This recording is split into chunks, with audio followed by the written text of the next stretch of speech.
in the form of technical assistance, training, and access to tools and services. In partnership with leading private sector institutions, we offered micro, small, and medium enterprises access to online tools and training, increasing their visibility and participation in e-commerce, a key to their survival and growth in the pandemic and post-pandemic era. A new OAS SETI Facebook initiative provided 85,000 MSMEs across the region with capacity building opportunities and WhatsApp business tools to aid response, recovery, and resilience building. The Caribbean Small Business Development Centers program achieved real impact, supporting new businesses, expanding sales, and driving growth. The new network of Caribbean SBDCs will broaden the program's reach. The Inter-American Committee on Tourism, the C2, convened ministerial-level policy dialogue in an urgent response to the impact of the pandemic on the hard-hit tourism and hospitality sectors. Policymakers and experts discussed biosanitary protocols, travel and visa facilitation, among other critical areas for the sector's recovery. Partnering with the George Washington University and the U.S. Bureau of Indian Affairs, we went ahead with the scheduled first Indigenous Tourism Forum of the Americas, pivoting to a virtual format and convening over 240 participants from indigenous communities, the private sector, and governments. SETI also integrated sustainable development practices in the COVID-19 response. The pandemic is a daily reminder of the links between water, health, sanitation, food security, and nutrition. We ensured the continuity of our water management projects in the Plata Basin and worked with governments and partners in the design of an investment portfolio valued at $90 million. Additionally, the Energy and Climate Partnership of the Americas continued to share relevant best practices and responses to the pandemic on energy and air quality. These few examples indicate our collective impact. We cannot do this alone. It is now more urgent than ever to address the region's structural weaknesses, to recover from the health, economic, and social crises occasioned by the pandemic and prepare for future shocks. It is imperative that we work together as we risk losing recent development gains and seeing millions fall back into poverty. It is time for the region to redirect course and pursue a more sustainable, resilient, and equitable future for all. We are in this together. But the resilience building agenda is too big for any one stakeholder to address acting alone, and simply bringing together stakeholders, whether at the national, subnational, regional, or global level, is not enough. Effective, focused, and sustained coordination among stakeholders is paramount to provide countries with integrated and comprehensive support. The OAS, as a hemispheric forum and honest broker, must continue to facilitate this process while we work with member states towards the attainment of the 2030 Sustainable Development Agenda. Cooperation, collaboration, and partnerships that include all actors strengthen us, enabling us to be more than the sum of our parts. We can and we must work together. The future of our region depends on it.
Bueno, la CIM tiene una agenda enorme en el tema de democracia y de liderazgos. El primer ámbito tiene que ver con la gobernanza electoral, para que esta gobernanza electoral responda a las necesidades con las que fue creada, y es buscar los espacios de redistribución del poder. Después hay un programa interamericano sobre el liderazgo de las mujeres, donde generamos conocimiento y también tenemos cursos de capacitación. Hay un poderoso curso que ha llegado a más de 1000 mujeres con más de 15 ediciones, que es para candidatas electorales, en las cuales conversamos con ellas, pero también nos ponemos en una agenda de solidaridad y articulación y alianzas entre las mujeres, a pesar de las múltiples diferencias ideológicas o de partidos políticos. También hablamos de los temas de violencia política, porque no es lo mismo llegar que quedarse, y la violencia política es una forma de ejercicio de disciplinar a las mujeres para que vuelvan al mundo de lo privado y enfrentar la violencia, hacer buenas investigaciones, buenas leyes que permitan sancionar la violencia política. Es parte de las aspiraciones de la CIM en este programa de liderazgo de las mujeres.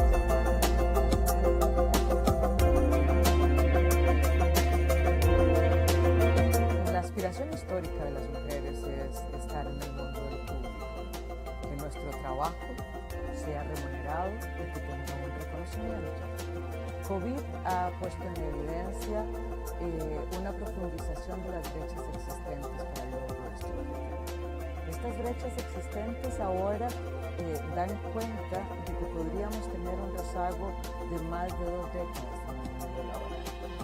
Que el cierre de brechas, que se previó que podía tardar 100 años en cerrarse, ahora se habla de 135 años para cerrar la brecha entre los hombres y las mujeres. Entonces nuestro objetivo es que miren el derecho de las mujeres al empoderamiento económico, que el statement "quédate en casa", que es un viejo conocido del patriarcado, no sea que nos quedemos en casa siempre, y que entendamos que la inserción de la mitad de la población, de este talento humano que tiene una serie de ventajas competitivas, es necesario para el crecimiento económico. De manera que la CIM está colocando esta realidad, está colocando las necesidades de las mujeres y está haciendo unas recomendaciones de rutas para poder cumplir con el derecho al empoderamiento económico y con el crecimiento económico que requieren nuestras empobrecidas economías en tiempos de COVID.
Hoy, esta organización es el guardián regional en defensa de la democracia, la libertad y los derechos humanos.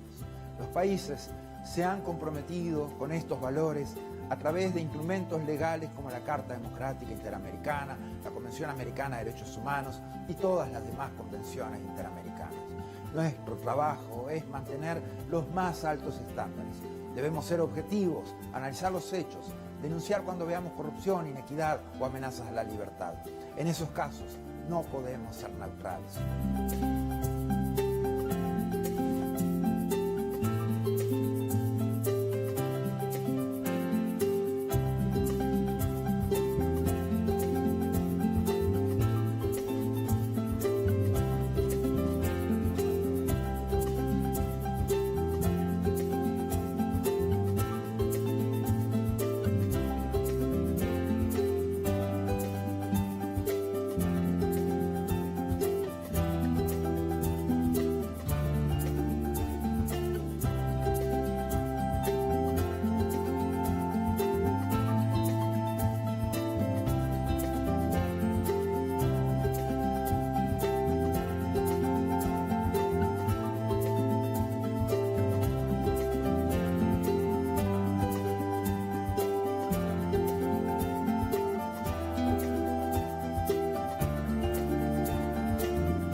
than 100 years since the inauguration of this building, the OAS headquarters, our institution still brings together the peoples of the Americas to address our responsibilities as a partnership of nations. As we look to the future, our work must also focus on the construction of a positive agenda that continues to favorably impact millions of lives every day.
The COVID-19 pandemic brought unprecedented challenges to all member states and the people we serve. In response, the OAS Secretariat for Integral Development adopted a three-pronged approach by 1. Adjusting our portfolio of existing projects, 2. Exploring new projects to meet emerging needs, and 3. Expanding multi-sectoral partnerships. The results achieved in 2020 demonstrate the resilience of our member states and the commitment of the OAS SETI to work with member states and partners towards our common goals in the development of our region. Our Network on Competitiveness launched the COVID-19 Ideas Accelerator, sharing 250 tools, health solutions, responses, and recovery plans. The Network for Labor Administration published a portfolio of responses from ministries of labor to COVID-19, sharing over 420 measures taken to protect workers, employment, and income. Likewise, The Inter-American Teacher Education Network series, Teaching STEM in Quarantine, provided 117,000 teachers with key tools to continue advancing STEM education during the pandemic. Through its network and platforms, the Inter-American Committee on Ports promoted international and national best practices, guidelines, protocols, and recommendations on COVID-19 safety measures and continuity of logistic operations. Initiatives such as the Education in Times of Change platform allowed us to meet urgent needs by offering timely tools on virtual education and a dedicated space for ministries to share strategies, actions, and solutions. Other programs such as the Row Fund stepped up, providing emergency grants to offset the challenges imposed on our students by the pandemic. SETI's partnerships are adding value to member states in the form of technical assistance, training, and access to tools and services. In partnership with leading private sector institutions, we offered micro, small, and medium enterprises access to online tools and training, increasing their visibility and participation in e-commerce, a key to their survival and growth in the pandemic and post-pandemic era. A new OAS SETI Facebook initiative provided 85,000 MSMEs across the region with capacity building opportunities and WhatsApp business tools to aid response, recovery, and resilience building. The Caribbean Small Business Development Centers program achieved real impact, supporting new businesses, expanding sales, and driving growth. A new network of Caribbean SPDCs will broaden the program's reach.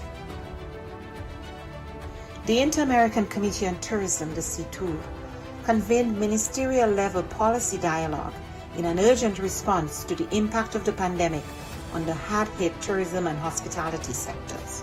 Policymakers and experts discussed biosanitary protocols, travel and visa facilitation, among other critical areas for the sector's recovery.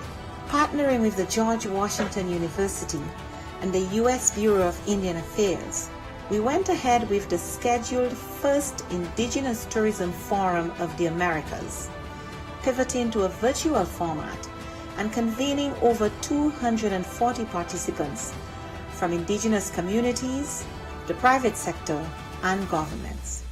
SETI also integrated sustainable development practices in the COVID-19 response. The pandemic is a daily reminder of the links between water, health, sanitation, food security, and nutrition. We ensured the continuity of our water management projects in the Plata Basin and worked with governments and partners in the design of an investment portfolio valued at $90 million.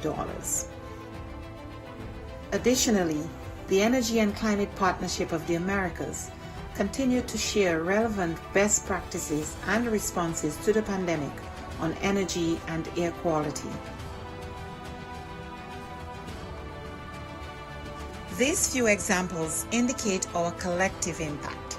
We cannot do this alone. It is now more urgent than ever to address the region's structural weaknesses, to recover from the health, economic, and social crises occasioned by the pandemic and prepare for future shocks. It is imperative that we work together as we risk losing recent development gains and seeing millions fall back into poverty. It is time for the region to redirect course and pursue a more sustainable, resilient, and equitable future for all. We are in this together. But the resilience building agenda is too big for any one stakeholder to address acting alone, and simply bringing together stakeholders, whether at the national, subnational, regional, or global level, is not enough. Effective, focused, and sustained coordination among stakeholders is paramount to provide countries with integrated and comprehensive support. The OAS, as a hemispheric forum and honest broker, must continue to facilitate this process while we work with member states towards the attainment of the 2030 Sustainable Development Agenda.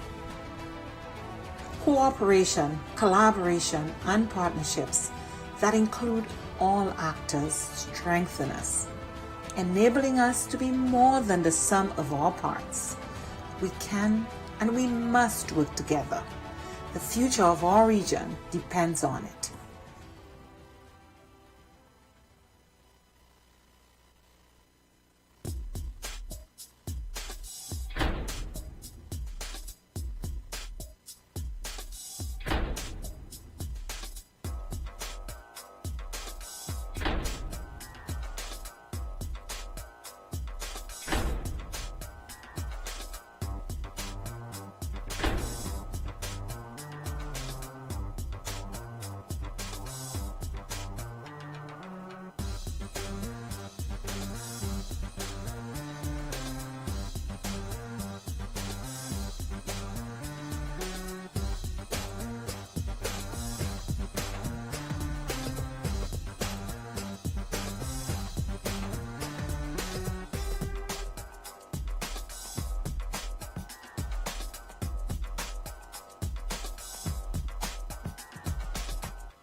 Bueno, la CIM tiene una agenda enorme en el tema de democracia y de liderazgos.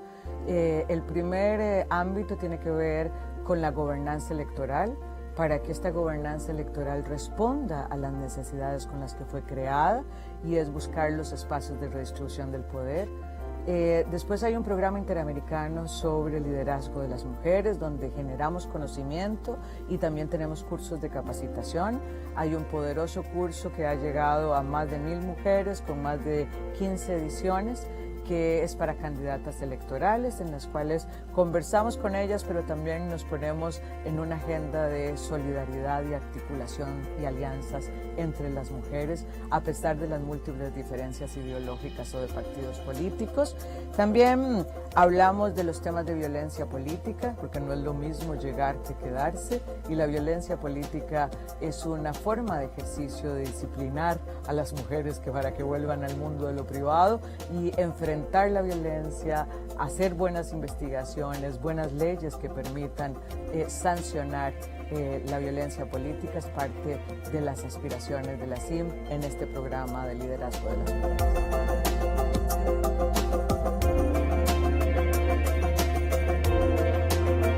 La aspiración histórica de las mujeres es estar en el mundo de lo público, que nuestro trabajo sea remunerado y que tenga un reconocimiento. COVID ha puesto en evidencia una profundización de las brechas existentes para el logro de este objetivo. Estas brechas existentes ahora dan cuenta de que podríamos tener un rezago de más de 2 décadas en el mundo laboral, que el cierre de brechas que se previó que podía tardar 100 años en cerrarse, ahora se habla de 135 años para cerrar la brecha entre los hombres y las mujeres.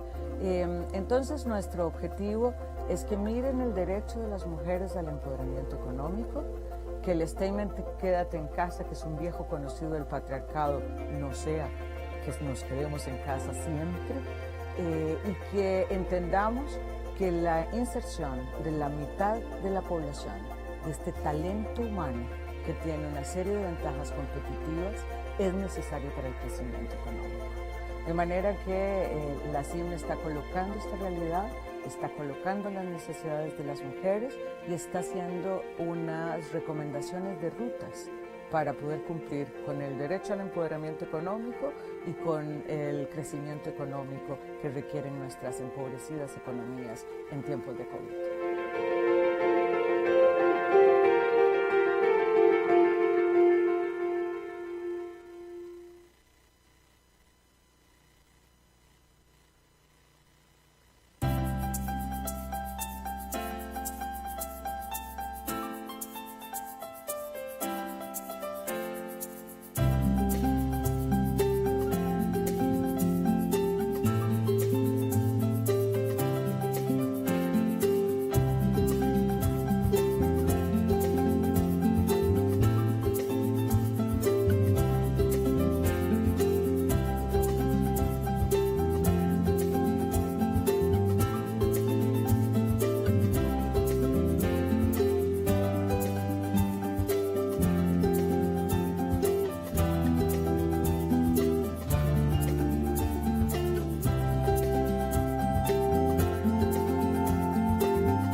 Esta organización es el guardián regional en defensa de la democracia, la libertad y los derechos humanos.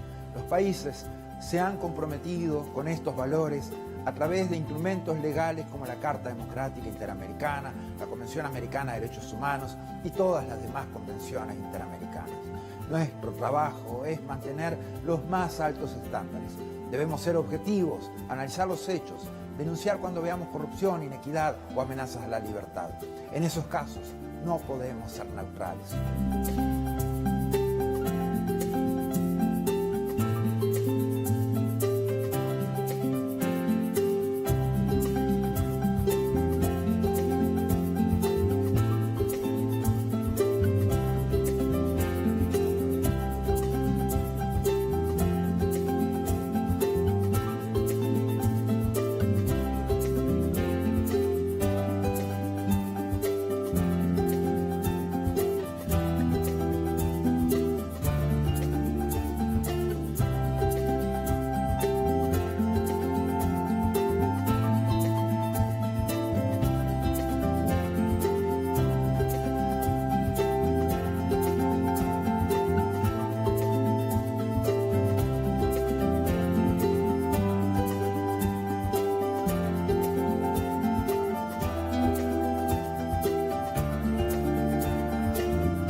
than 100 years since the inauguration of this building, the OAS headquarters, our institution still brings together the peoples of the Americas to address our responsibilities as a partnership of nations.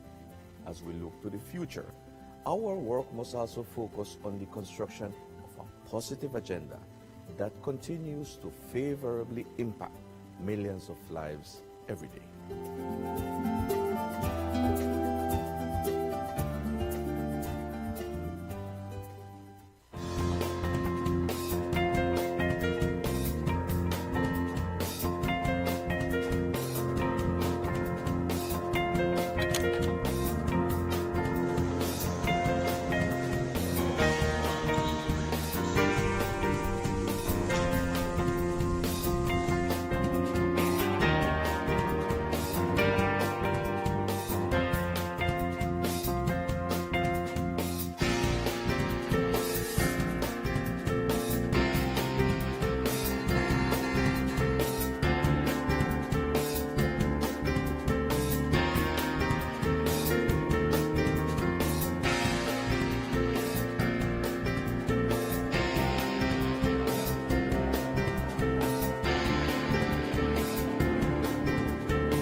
The COVID-19 pandemic brought unprecedented challenges to our member states and the people we serve.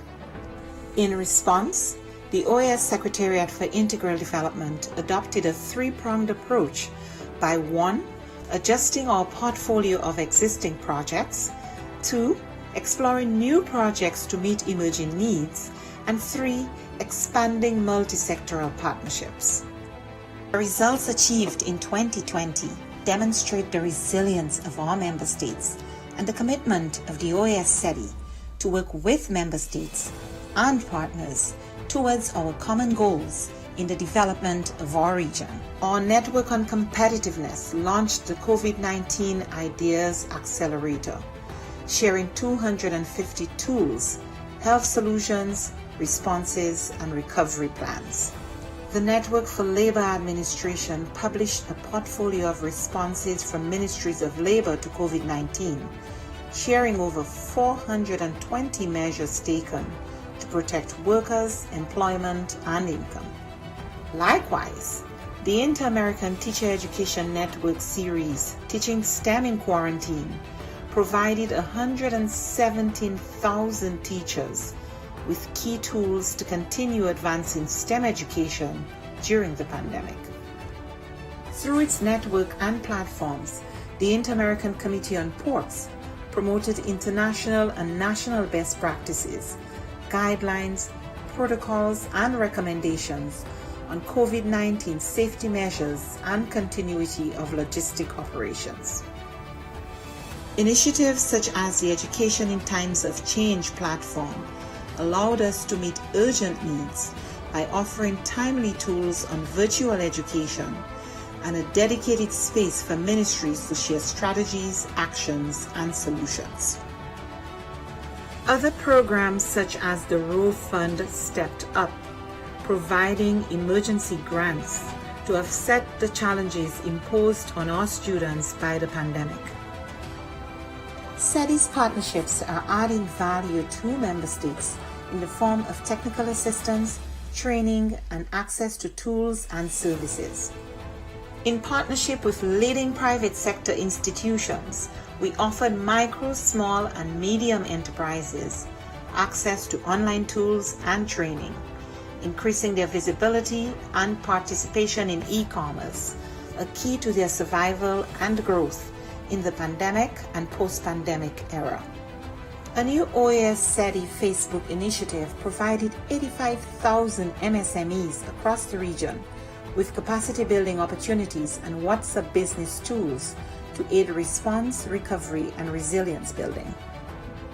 The Caribbean Small Business Development Centers program achieved real impact, supporting new businesses, expanding sales, and driving growth.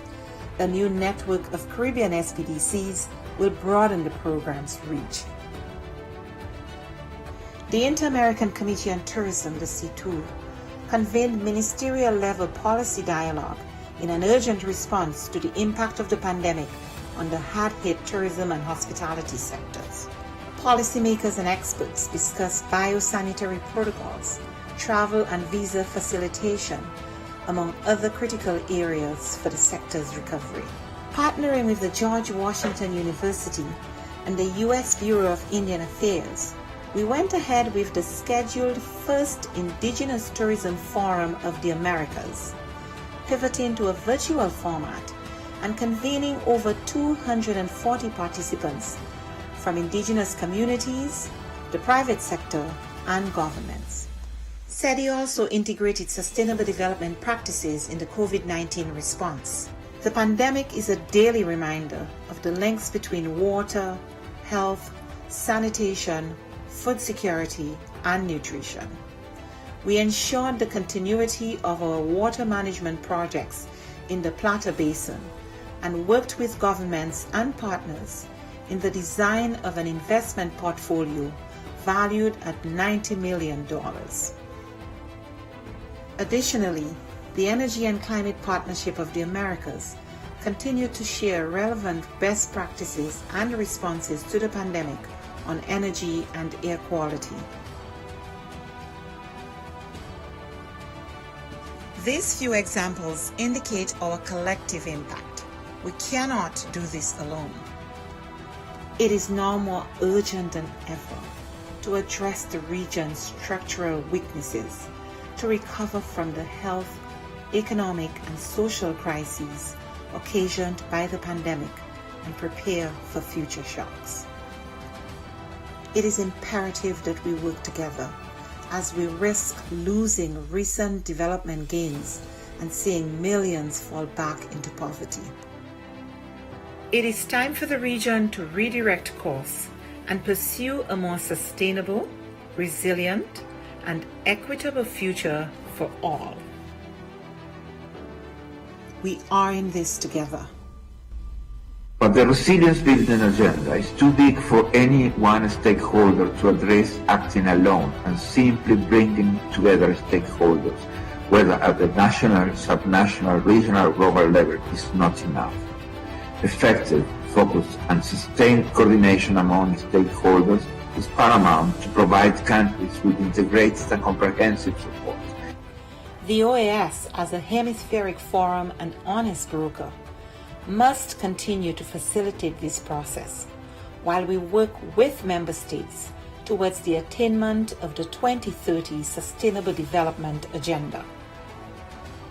Cooperation, collaboration, and partnerships that include all actors strengthen us, enabling us to be more than the sum of our parts. We can and we must work together. The future of our region depends on it.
Bueno, la CIM tiene una agenda enorme en el tema de democracia y de liderazgos. El primer ámbito tiene que ver con la gobernanza electoral, para que esta gobernanza electoral responda a las necesidades con las que fue creada, y es buscar los espacios de redistribución del poder. Después hay un programa interamericano sobre el liderazgo de las mujeres, donde generamos conocimiento y también tenemos cursos de capacitación. Hay un poderoso curso que ha llegado a más de 1000 mujeres con más de 15 ediciones, que es para candidatas electorales, en las cuales conversamos con ellas, pero también nos ponemos en una agenda de solidaridad y articulación y alianzas entre las mujeres, a pesar de las múltiples diferencias ideológicas o de partidos políticos.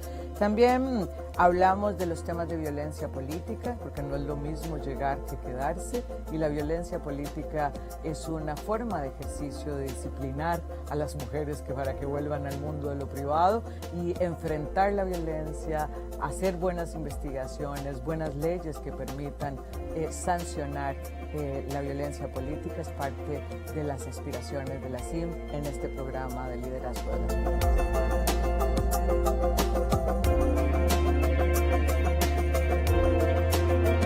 La aspiración histórica de las mujeres es estar en el mundo del público, que nuestro trabajo sea remunerado y que tenga un reconocimiento. COVID ha puesto en evidencia una profundización de las brechas existentes para el logro de este objetivo. Estas brechas existentes ahora dan cuenta de que podríamos tener un rezago de más de 2 décadas en el mundo laboral. Que el cierre de brechas, que se previó que podía tardar 100 años en cerrarse, ahora se habla de 135 años para cerrar la brecha entre los hombres y las mujeres.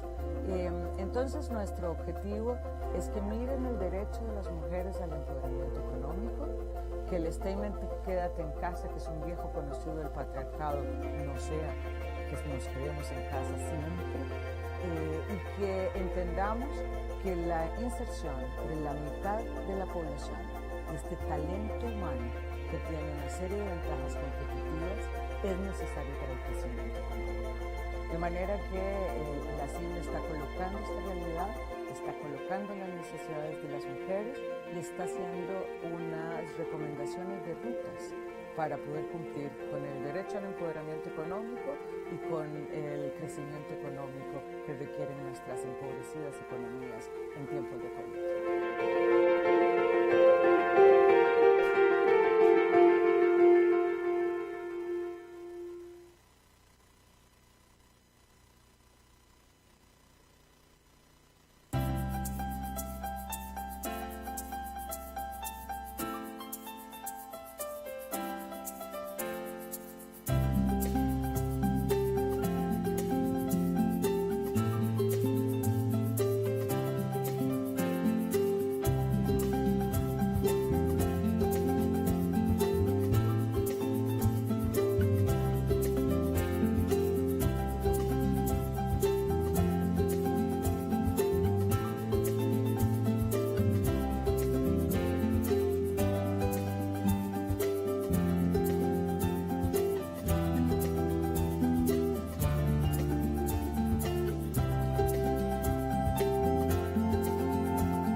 Hoy, esta organización es el guardián regional en defensa de la democracia, la libertad y los derechos humanos.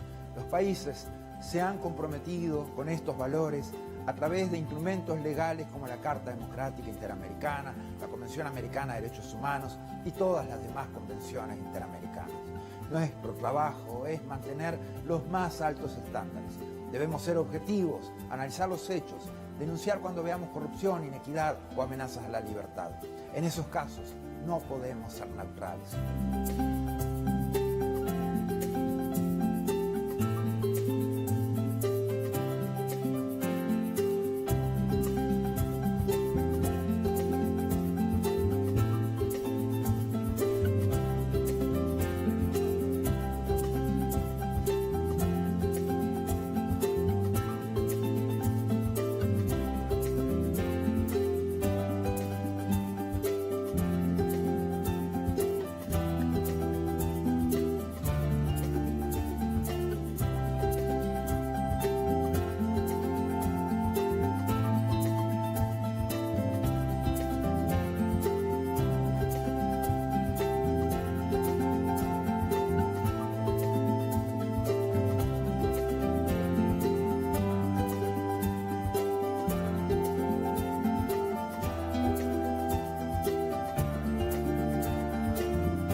more than 100 years since the inauguration of this building, the OAS headquarters, our institution still brings together the peoples of the Americas to address our responsibilities as a partnership of nations.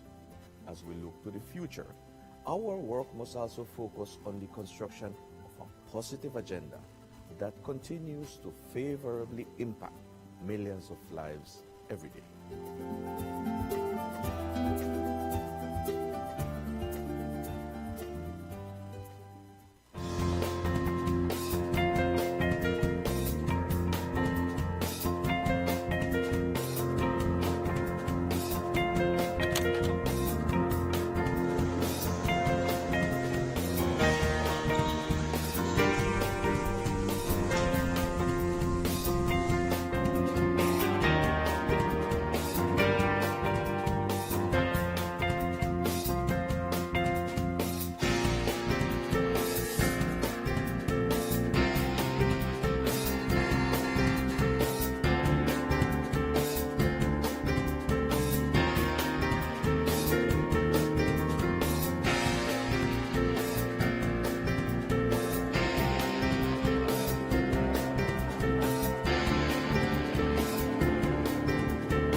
Hola.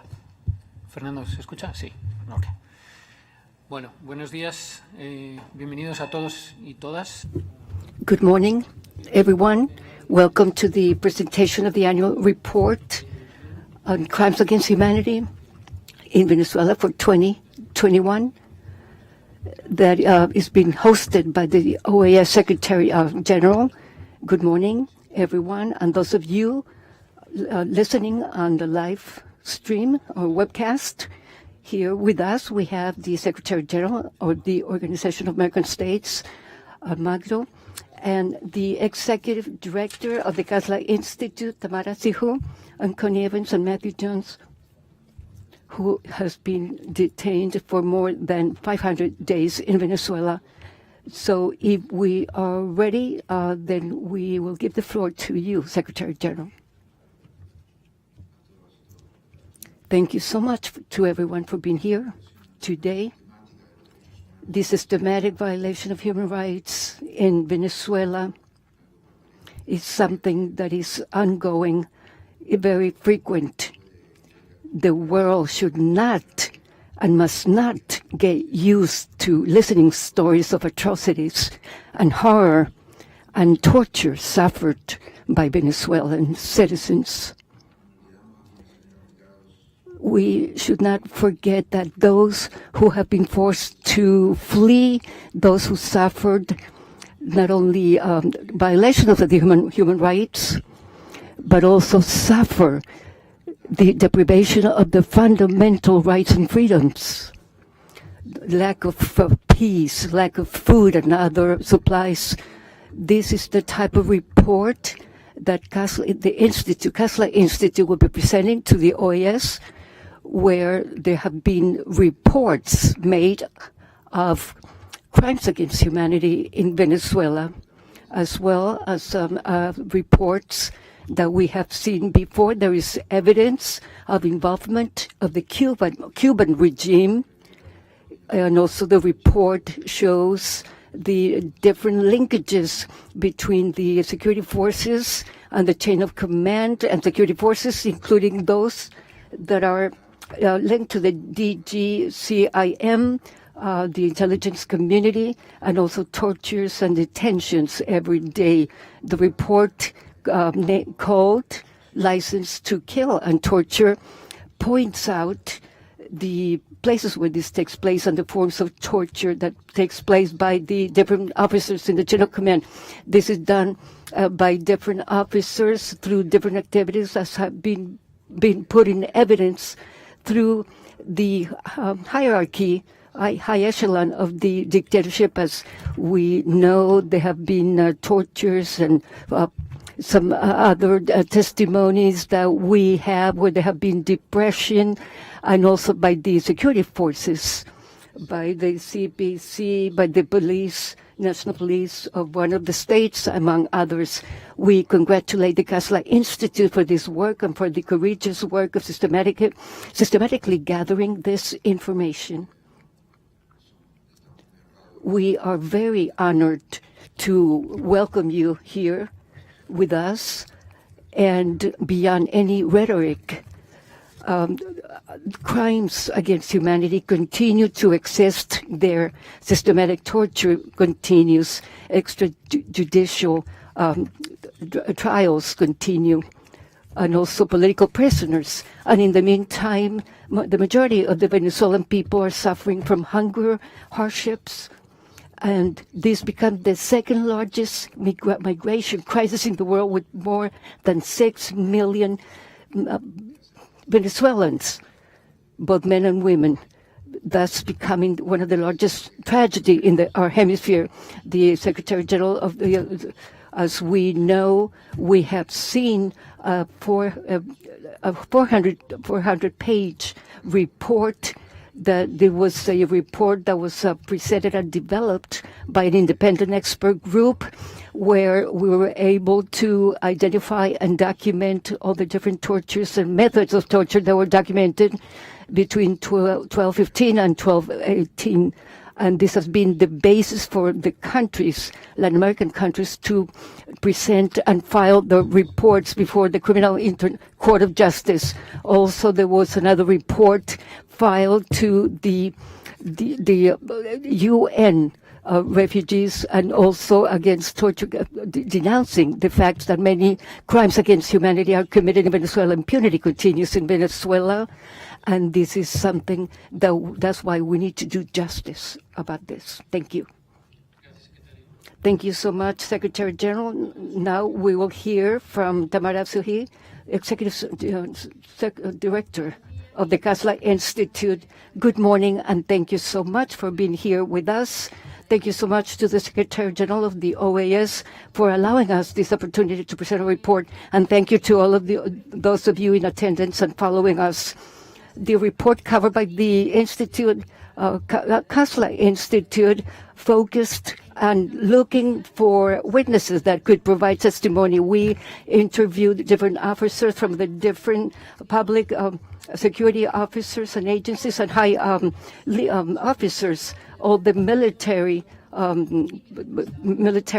officers. They're aware of the crimes they're committing, and also we were able to obtain information linking how these officers are linked directly to Maduro in the persecution and not only civilians and military directors, executive directors, intelligence directors. They have a direct line with the Director General of the Military Intelligence Unit, also with the Armed Forces, and Nicolas Maduro. Torturers have license to torture, and this is given by the executive power. Now, based on our general balance report, we received a report containing about 55 persons that were victims of arbitrary detentions, forced disappearance, physical, mental torture, also inhuman, cruel treatment, and at least one or two were able to provide their testimony.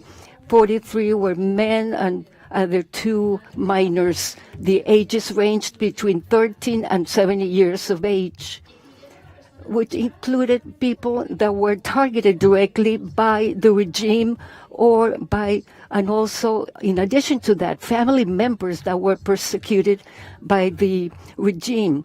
And also they were subjected to different detention and tortures. Of course, most of the methods used are manipulation, torture, and other torture methods. Not only new methods of torture, but also we have seen how those methods of torture are conducted to take the person, to lead the person to extreme pain and almost to the edge of death.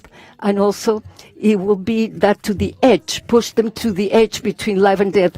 And also how they can see how we can allow this to continue. In this case, we have been able to see, for instance, we got information about the death during not only the riots, but also execution on January 27th that was ordered from the high-ranking officers and perpetrated by officers of the National Security Forces who have gone unpunished. Among different methods of torture, we have recorded different beatings, also electric shocks with metal and electric wires, also subjecting or hanging the individual, hanging from a tree until they pass out, also drowning the victim in frozen ponds until they have hypothermia, and introducing a spoon in the nose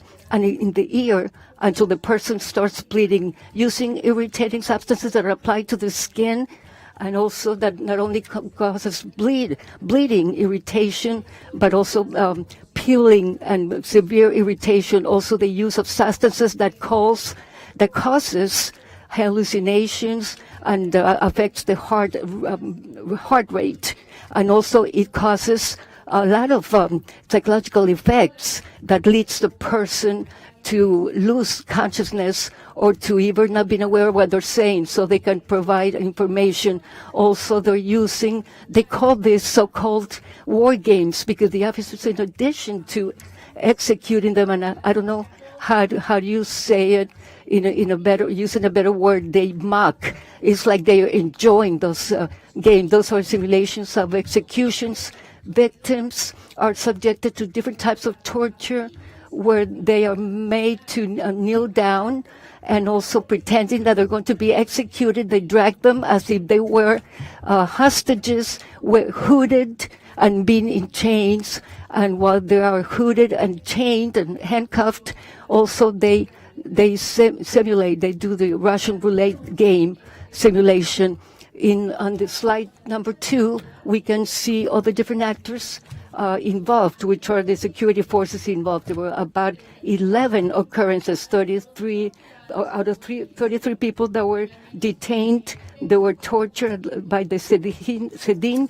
At least 8 of them were tortured. Many of them were subjected to torture and other unusual crime and inhuman treatment by the police.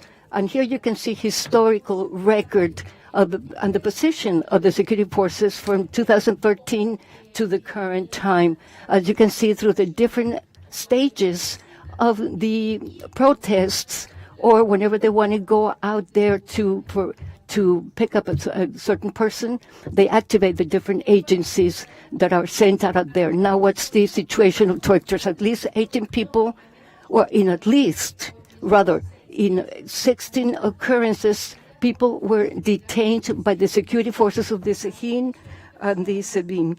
At least 18 people who are not the victims were kidnapped by intelligence force and agencies, so the other people would turn themselves in, including mothers, fathers, grandparents, children, neighbors, boyfriends, girlfriends. They have been kidnapped by the Sedin, and they have been transferred to police station or clandestine torture sites in order to torture most of them and to extract the testimony so they can find out the whereabouts of the person they're looking for, regardless of age, of a physical situation. Now, one of the torture that affects more throughout time is the deprivation of means of life, because this is what affects the day-to-day living of the person.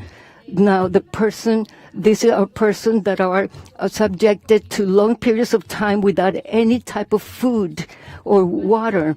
Many of the victims hardly survive with less than a cup of water per day. Some of them were able to have access to toilet water, whenever they were allowed to go to the bathroom. At least 3 victims were given food, and listen to this, were given food with ground glass in it, and many times they were also fed food that was already rotten and even had worms in it, and caused them to become very sick. Many of them have lost a lot of weight. Consequently, victims had to eat such like animals with whatever they threw them, because their hands were tied behind their back, so they would eat as if they were animals from the floor. Torture of those who were hooded and handcuffed. At least 25 persons also were victims of that, also kickings and beatings. About 31 people were tortured with baseball bats, with metal rods, and even just with kicking directly to the face. And also the whipping, also many of them were whipped on their back or legs, whether with rubber cords or electric cords. And many of them were subjected to extreme temperatures. And also they were continually sprayed with cold water to keep them awake. Some of them were kept in torture chambers with very low temperatures. Some of them were put into what we call the refrigerator that we'll see later. Drownings, also different people were drowned by different methods. On this occasion, we were able to gather testimony from 2 victims that tried to commit suicide because of the torture they suffered. They were trying to escape the torture by committing suicide. Now we will see deliberate fractures. In 3 occurrences, victims were beaten to the point that in 2 of them, it was the crack in the skull. The skull was fractured, and the chest was also fractured. We're going to hear testimony from Hugo Calderon, who will tell us how this took place.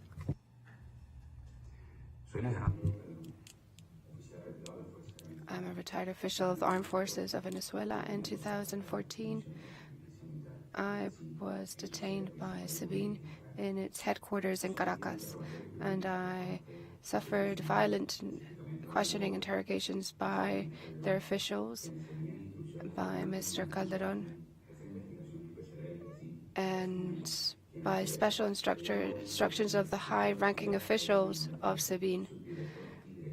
And the interpreter apologizes, the audio does not allow for a faithful interpretation. We were beaten several times with mechanic asphyxia. I was tied by my hands and my legs, and they burnt my knees with extremely warm objects.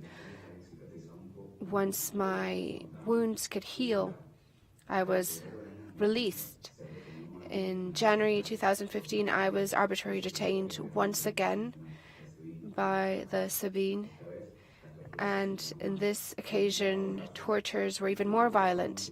I was tied and I was beaten in several occasions with a metal rod. I also suffered electric shock in my armpits, and many of the officials then released me and started kicking me when I was lying on the floor. And it also created wounds that have had health repercussions on my knees. In 2016, I was brought forth for an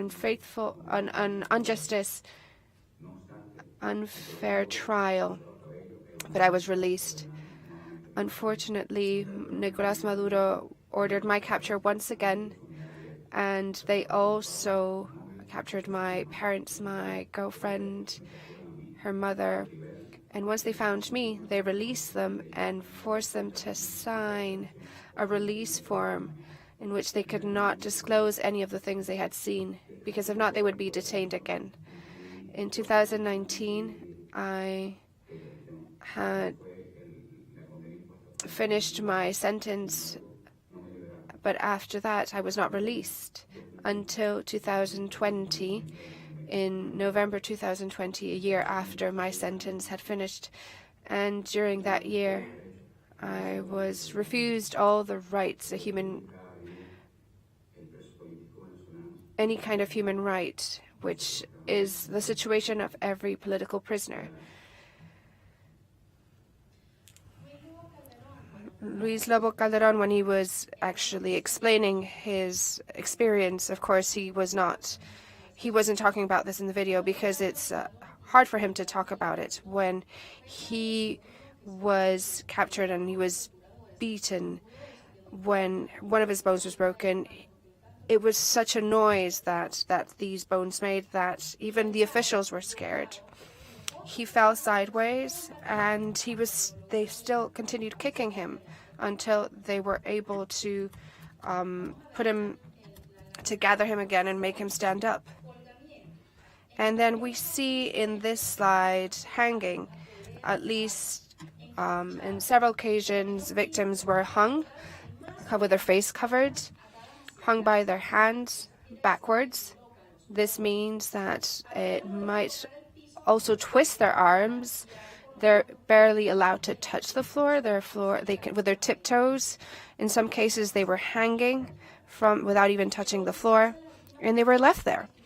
In many occasions, victims were chained to the wall as if they were crucified, and they were tortured. And while the people that were torturing them resting, they threw cold water on them so they wouldn't fall asleep. In many occasions, they practiced asphyxia with toxic substances such as tear gas, insecticide, pesticides. And in many instances, victims were actually choked the way you are seeing in the image, tied by their face with somebody kneeling on their back. That led the victim to vomiting, to urinating on themselves, and even choking with their own vomit.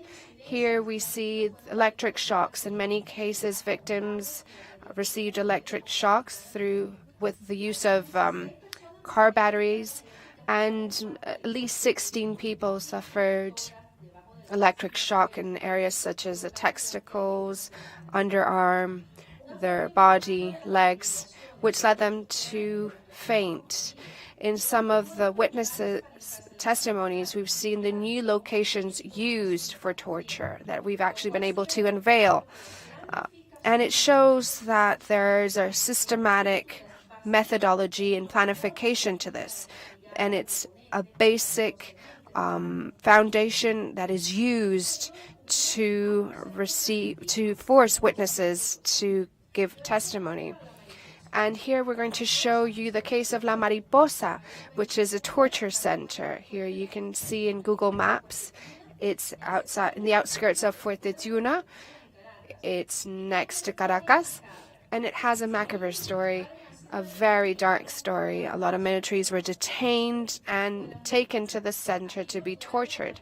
Here we have Capitana Costa Arevalo being tortured, that died 6 days after being tortured in this center. Many of the officials of the Jesin in exile describe the following. Many of the victims are dragged there with their face covered, dragged through the ground.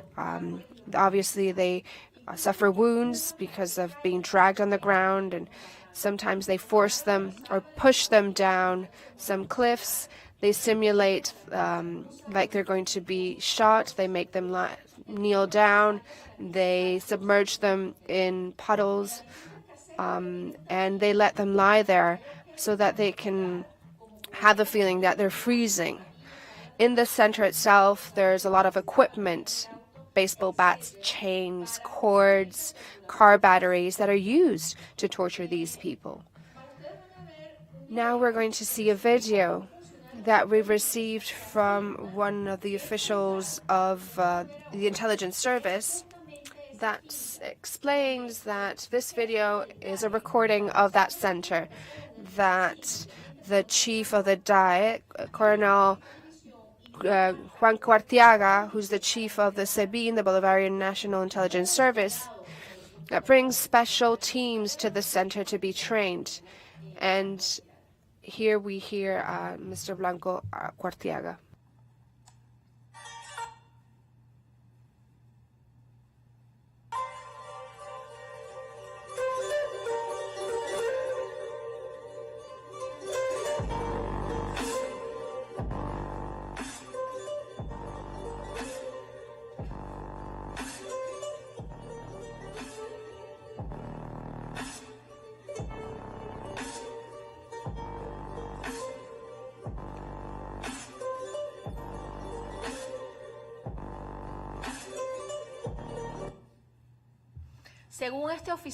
According to this official, Captain Acosta Arevalo was tortured almost to his death in that center, and actually he passed away the day after. One of the centers that the DAE has created, that branch of the SEBIN, is one of the ones you can see in this drawing. It's an office that has a couch, has a TV, a coffee machine, but it has a small cell that is inside of that room.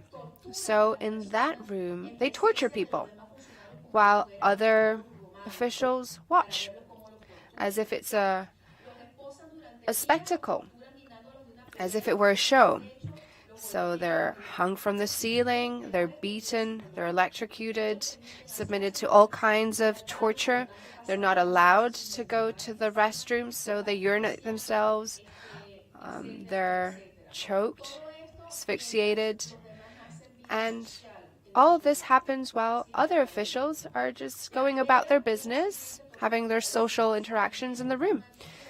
That's that dark story. We have another example room of 2 by 2 meters that is in the office of the DAE, and the officials of the Jesin have explained that a lot of victims are placed in this fridge for hours or even days, let them freeze to death, basically, and sometimes open the door to go inside and beat them. We also have another room that are described as phone booths where people are tortured. Now we're going to talk about names, the names of those responsible in that chain of command. So we have a trend and a methodology to carry out this repression, and it's based on a series of high-ranking officials that are loyal. These officials have license to kill, to kidnap, to torture whoever is identified as a nuisance or an obstacle to their job. Those are the officials that are loyal to fulfill any kind of mission, that are up to doing anything. And these names came up every time our victims testified. Colonel Franco Quintero, Alexander Cuartiaga, José Miguel Domínguez, Abel Angola, Captain Jonathan Becerra, Captain Jesus Cárdenas, and Moisés Saúl Méndez Calderón. They were named by victims as the people that were involved in their tortures. They were also mentioned as those that were falsifying documents: Noel Guerrero, Rico Hernández, Nesco Bancurtado, Abel Angola. And they also explained that the attorneys of the public ministry also, we have Farid Mora and Nora Bustamante.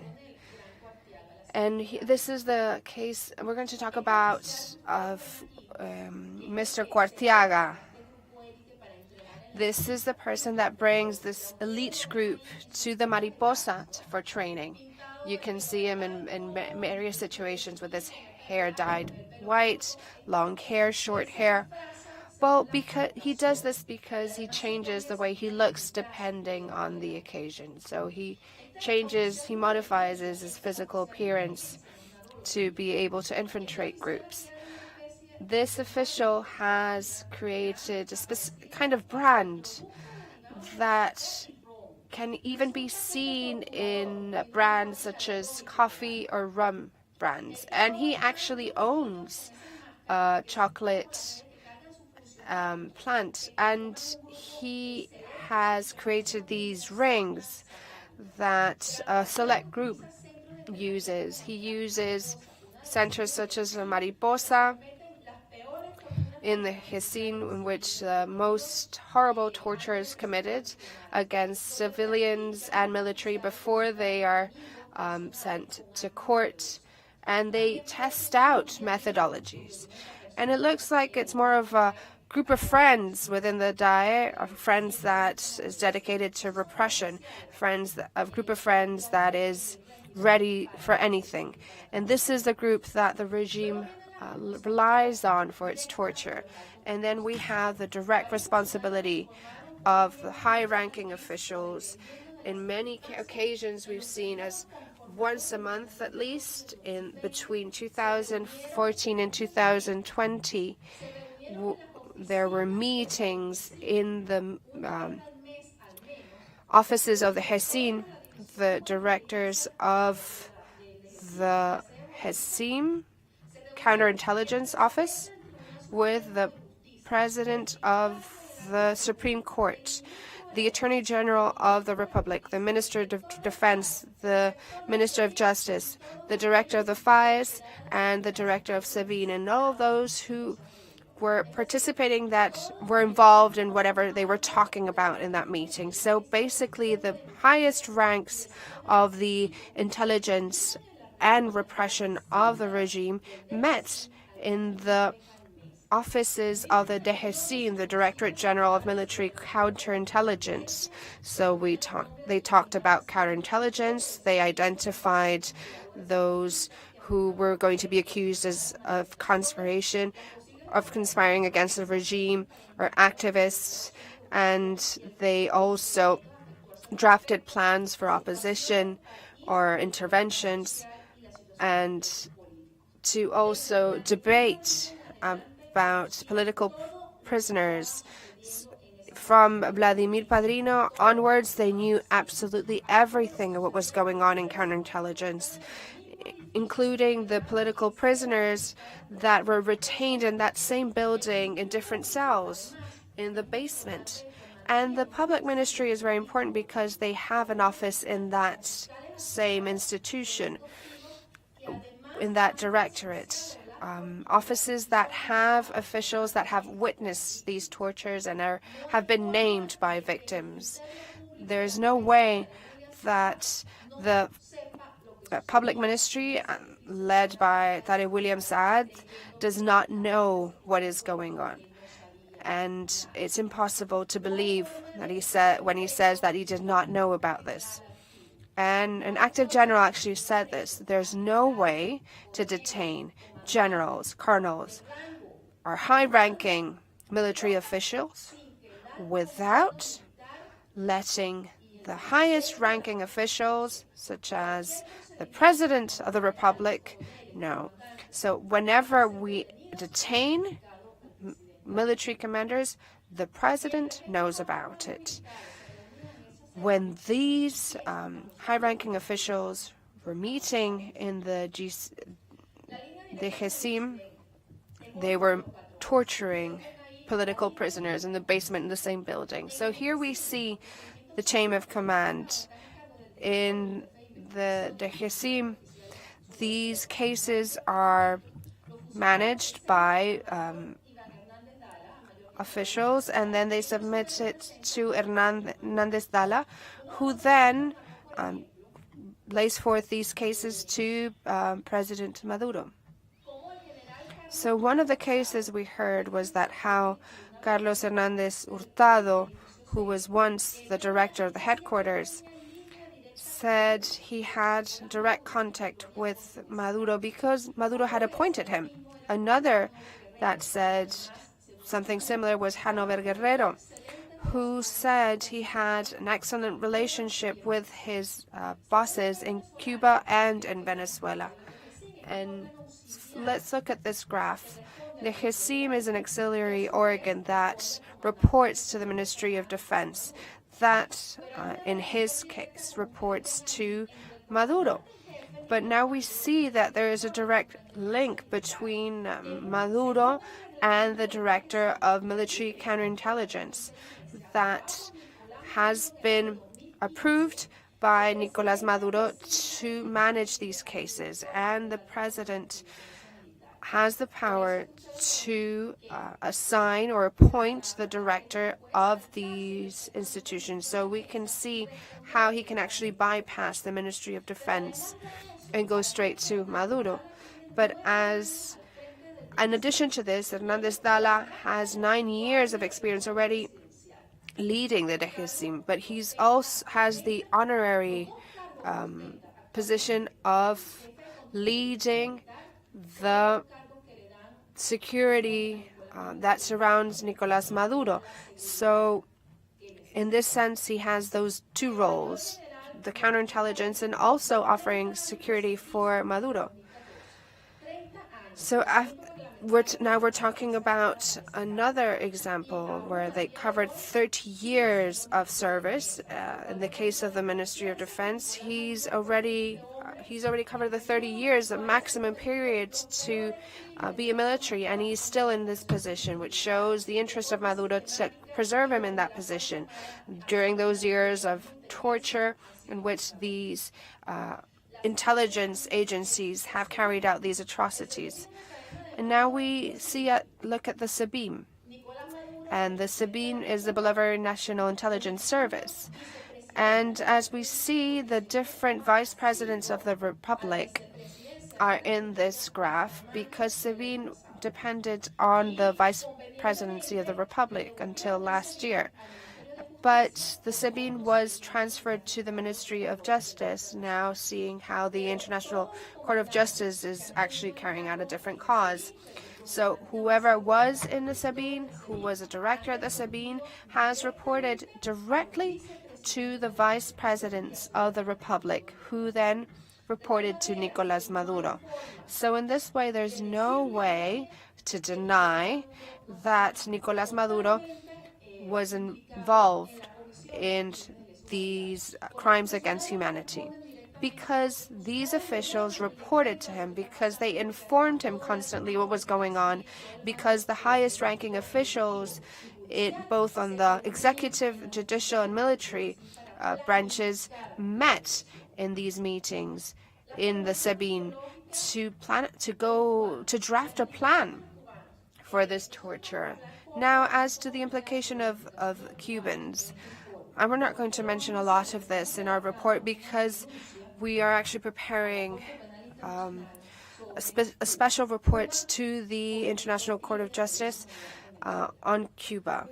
So Cuba committing crimes against humanity in Cuba, being 100% involved in the repression of Venezuela. And this will be denounced in this report that we will be submitting this year. But just to brush upon a little bit about Cuba, in the report you're going to see some witnesses talking about specific loyal officials and repression and the training. Now, the training in identifying potential officials in universities, military academies, since the beginning of their careers, just to train them, to bring them to Cuba and then bring them back to Venezuela. For decades, generations, they have already identified loyals and have actually educated them in these ideologies, and they have loyal officials to carry out whatever they are required to do, loyal to the Cuban system and the Cuban regime. And we talked about this manual of counterintelligence that we actually submitted to the court. They call it the Constitution. Imagine how important this is. It's the ideological constitution for repression. How important is this manual for them? And they talk about repression. And one of the officials explains that the directors said that this manual was extremely useful and effective because Cubans had been using it for 70 years. And they used this as an example, saying that this would allow them to keep Maduro in power, continuing with that repression, following that intelligence manual on repression and torture. And when we talk about repression, we have a series of examples, 4 examples of tortures committed by Cubans in Venezuela, 4 victims that were tortured, and described how Cubans got annoyed when Venezuelans were torturing them but had not been able to extract the confession that Cubans wanted and that the Venezuelan regime needed. So they pushed the officials to the side. Cubans would push the Venezuelans to the side and take over. So they were even more cruel than Venezuelan officials. And let's remember that Cubans have offices in the offices of military counterintelligence, at least until last year, because I also must inform you that because of the visit of Michelle Bachelet and the International Court, they have done a remodeling of these offices and have made these cells to look like offices, but they are still there. And I would like to go to the last slide. This is Matthew John Heath, who has been arrested and is still arrested in the Dehesim. He was captured by the SIM, and he suffered the tortures we have heard about. He was electrocuted. They made him stand on an iron carpet, a wet carpet, and then he was electrocuted. And he's being accused of treason in a country that isn't his country. And he is accused, when he was detained, he only had a phone and $20 on him. When he was taken to Caracas and they realized that those were the only evidence that they could use against him, he was brought back to Falcón, and again he was brought to court, but this time they fabricated evidence with weapons. He has identified 3 of his torturers that are officials of the Dehesim, and the judge has had no other resort but to ask for an investigation because the hearings were public. Ever since, the Dehesim has not come to court because they do not want to identify these torturers. I'm going to offer the floor to Matthew's mother, who's with us today.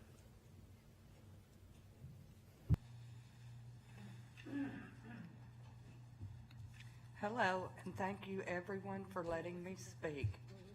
My son, Matthew John Heath, has been imprisoned and abused in Venezuela for the last 18 months. As his mother, those 18 months have been horrible. This has not only changed my life in many ways, it has also changed who I am. Waking up every day, this is the first thing on my mind. Knowing the torture my son has endured never leaves my mind. There are no normal days, only days filled with grief and hopelessness. When I close my eyes, I see all the horrible torture. I would have traded places with my son if I could have. I hate what he has been going through. No mother should have to feel so helpless. I have cried every day for the last 18 months. How could anybody treat another human being so cruelly? I never knew such evil would touch our lives in this way. To know that no one was there to help him, to know that he was all alone, is unbearable. For the last 18 months, I look into my grandson's eyes, and I see the hurt and pain. He has always been close to his dad, and his dad has always been there for him. This has been devastating to him. He's not the happy kid he used to be. He's quieter and less involved with things that a child should be doing. He needs his dad. I try to give him hope when I see no hope. And I try to tell him things will change, but nothing's changed. His dad will be home soon, even though we don't know when. It's hard to see my grandson suffer and know the one thing he needs as a grandma I can't give him. There are no happy days anymore or worry-free days. There are only days of what can I do to help my son? What can I do to help him? I worry all day for his health and safety. There are no nights of getting a good night's sleep, only nights of waking up in terror, thinking, what can I do to help him? Does he have food today? Is he being tortured again? What kind of abuse is he enduring? My mind is never at ease. Pain and suffering seem to consume our days and nights. Even though our family has remained close through all this, everyone is affected. We love Matthew so much, and he is so terribly missed. I just want my son to come home. Thank you.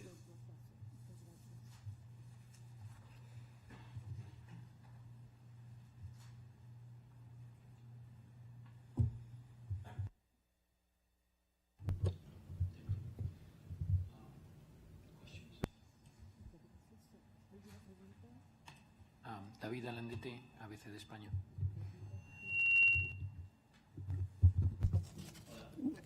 David from Spain.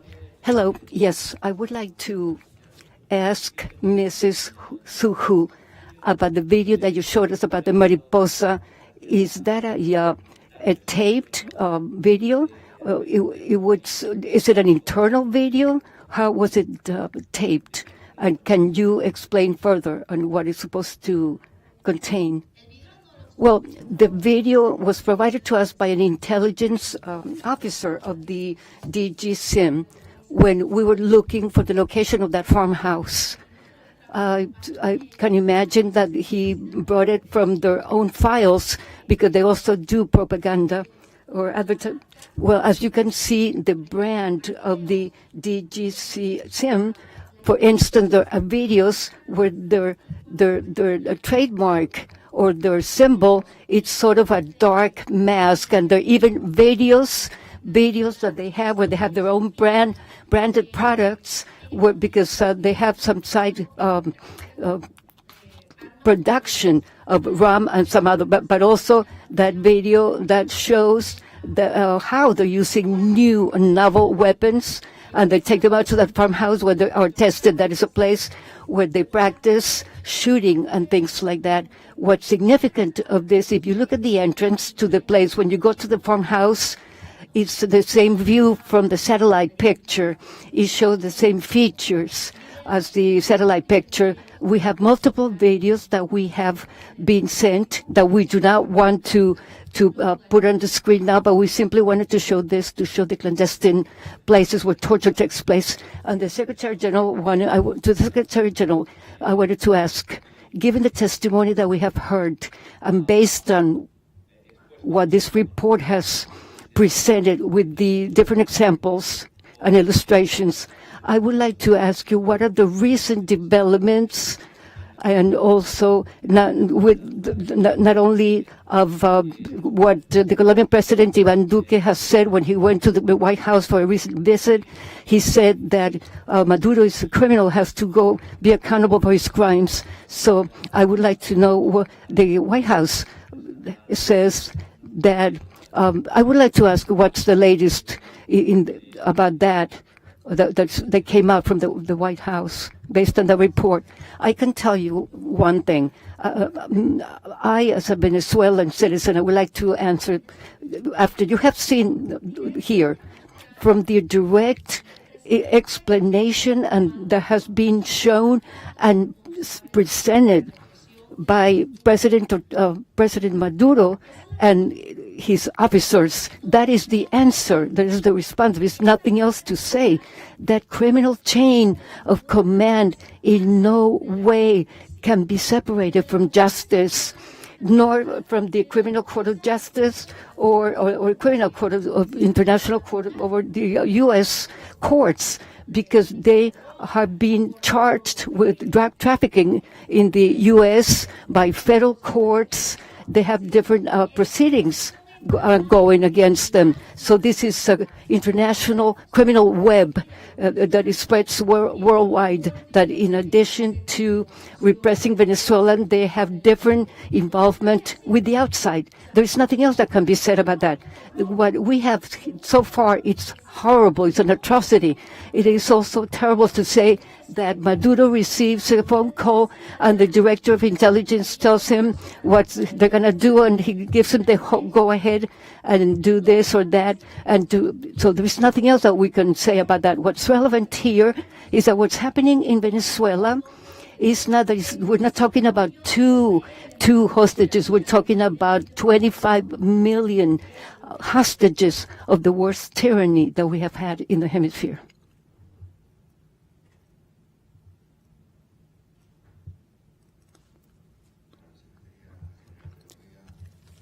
From the Secretary General's office and through bilateral contacts that could become available to rescue those hostages from the dictatorship and to rescue the detained politicians are all welcome, and we're hopeful that those results will be forthcoming. Definitely this work of negotiation of rescuing political prisoners and tortured prisoners and also American hostages, it's a work that must be looked at it and in that manner. Any other questions? Cristobal. I would like to ask you, whenever you meet them, where do you hold the meetings with those officers that you said those meetings took place in Venezuela? Do you feel that those videos and what you showed us as evidence for those reports? Also, I want to ask you, in the interaction that you had with those people, where did it take place? How many times did you meet with those government officers? And also to the Secretary General Almagro, the White House says that those talks with the Maduro regime have been going on for many months now. Were you aware of those conversations? Well, you're a journalist, so you probably can tell me better. You can tell me more. I'm an attorney, but I can tell you something. There is a phenomenon that is taking place that Venezuelans have come to realize that international justice works and has made progress. Not only did it make progress, but also it opened up an investigation at the criminal court in less than 3 years, which is very significant. And it's very significant that officers who are not under the command or directly involved in acts of torture or repression and the day-to-day of all those activities, it is very significant that somehow they have become aware, those officers have become aware, they have become aware of the horrors and atrocities. So they have tried to separate themselves from the regime, and they tried to send us information to tell us who are involved, how the repression takes place, so we can target and focus on those officers and to know how everything operates. We have been contacted by every means possible, all the way from private messages, through social media, all the way to even in emissaries or missionary people that are sent from abroad, and they come bring us information, bring information to us. Of course, all those testimonies are confidential. We have it under, we are in a secrecy, protected. So whenever it becomes necessary, when it comes to trial, we will take all that evidence, so we present it before the court when trials take place.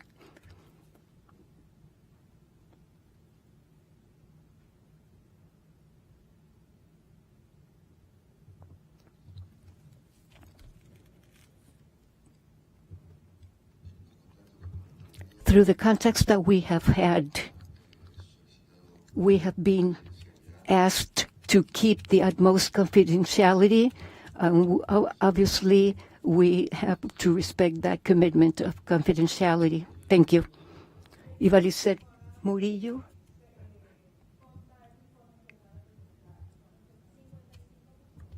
We cannot hear the speaker right now. She's speaking off mic.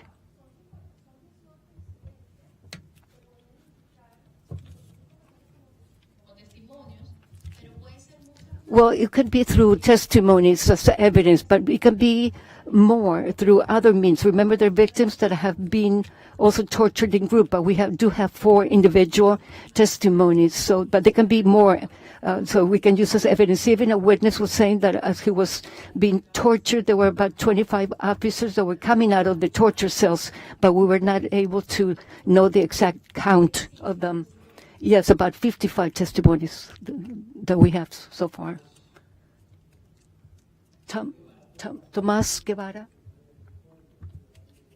He's speaking off mic. The interpreters cannot hear him.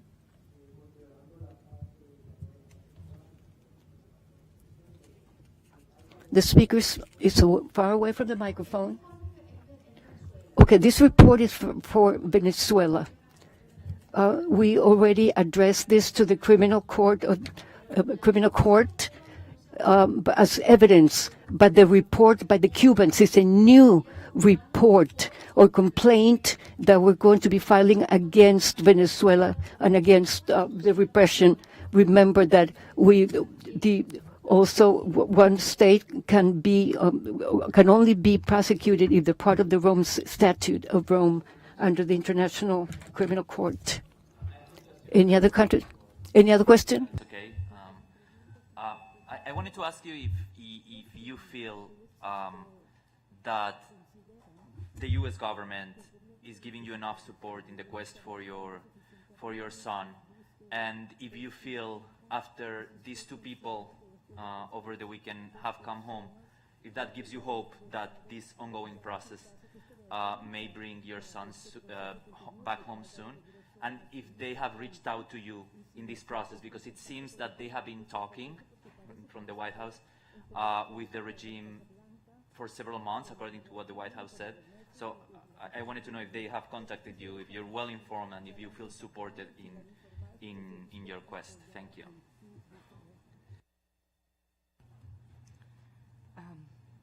As far as the other 2 people coming home, I was very, very happy for their family. Of course, my heart was broke that it wasn't my son. But I do feel like it has opened the door to help my son. Yes. And as far as anything else, Matthew's father takes care of a lot of the meetings and contacts. So, as his mother, they really try to shield me from a lot of things, and I don't have the information, other information, but I was very happy to hear that the door is open. Última pregunta, Carlos. One final question, Carlos Arturo. Yes, thank you, Tamara. We know that you cannot reveal the source of that information, but you said there is an active general. So why do they continue to be part of that force when they are acting in such a manner and they're committing crimes against humanity? Or do you believe that they are seeking to have the records exonerated by collaborating with you? Well, this general does not have any relationship with the repression part. So he's not in charge of the repression acts, but as a general, he's well known and everybody's aware of what he's doing. So whenever we receive testimonies from officers and intelligence officers, the first thing we ask them is did you torture? Because if that person tells us yes, then we will not accept the testimony. We will not go inside that game to play that game that, yes, I was a torturer and I want to tell you about it, but perhaps by telling you I will be forgiving or something like that. We don't want to do that. For us, it's very important simply not to have witnesses from that side who are torturing victims. We simply are not going to do that. That's the first thing that we do. Want to do that. We follow up the person that comes into contact with us. We verify who that person is, what the background and the record is, and then we decide to listen to the testimony. And we can tell you that as they go on TV, they go on TV lying and spreading false testimony, but there's some truthful testimonies that would be used as evidence to show the brutality of the Venezuelan regime. Well, we ran out of time, but I want to thank you all. Thank you so much. We'll be sharing this with everyone later. Tamara, yeah, she can remain here. Very briefly, regarding the torture centers, do you believe that those officers, have they told you where they have learned all the torture techniques? I'm sorry, yes. Go ahead.